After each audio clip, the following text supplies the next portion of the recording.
Meet the 24-inch gaming monitor from Koorui, one of the latest budget-friendly monitors to hit the UK market. It also has a 165Hz refresh rate and a 1 millisecond response time, so let's check it out.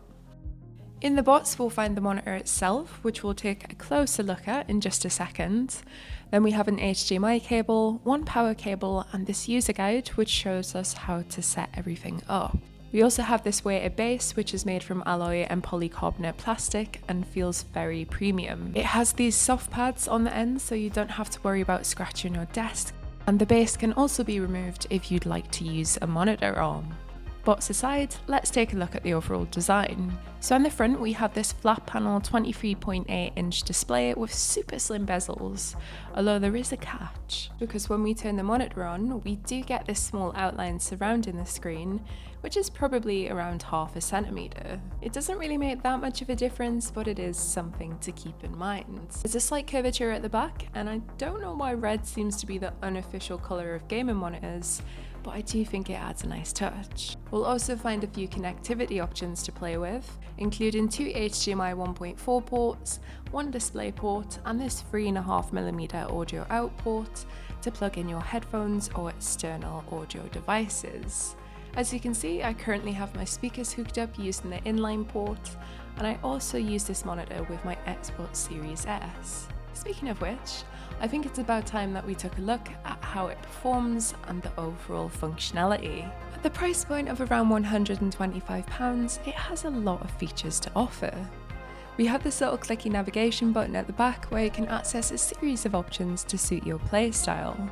Press the button once to open up the menu at the bottom of the screen, and from there we can customize our experience. First up are the display options. Here you can adjust the brightness, contrast levels, and turn the DCR on or off, which is all pretty helpful if you're in work mode and you're editing footage or photos.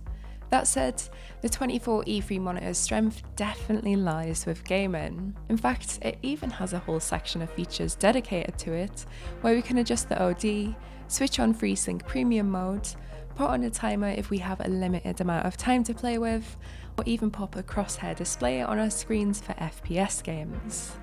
Did it improve my gameplay? I'll let you guys be the judge of that. We can also choose FPS, RTS, movie, iSaver, and standard display modes, and we can tweak the colours from these options. As you can see, I opted for cool mode. You can also adjust the aspect ratio and switch up your main input, and there's also 6 different languages to choose from. Last but not least, you can set a power off time and adjust the gamma levels and volume. I tested out the monitor with a few games, including Cyberpunk 2077, and although it's not the highest resolution, movement is very fluid, and I didn't experience any screen tearing. You do get a little bit of pixelation when you look closely, but nothing too extreme. I would say that for the price point, it's an absolute steal. Will it make you a better gamer? Probably not, but it does have a solid range of features, and for the price, it's probably not going to break the bank. Always a plus. I'm looking forward to seeing how the monitor holds up and withstands the test of time, but in the meantime, if you have any questions, just pop them in the comments below, and I'd be happy to answer them. As always, thank you so much for watching, and I'll catch you next time.